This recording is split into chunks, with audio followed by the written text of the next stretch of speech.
giờ trời tươi yang prong đó mi bé có đến nơi đây chân như giờ prong lo bề bằng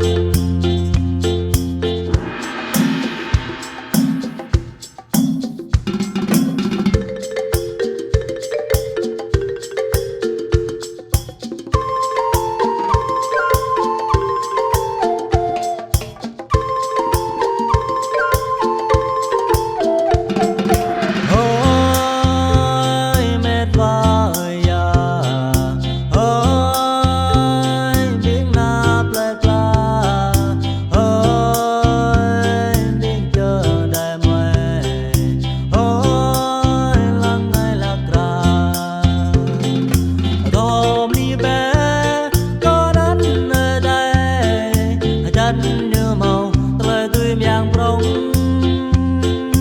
tôm đi bé có đến nơi đây chân như giờ prong lo bề bằng qua yang phố tươi nhàng đi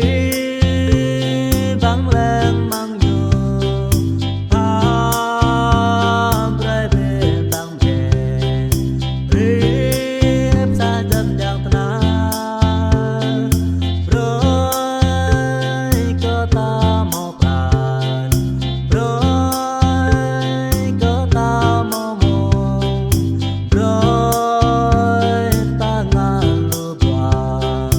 nắng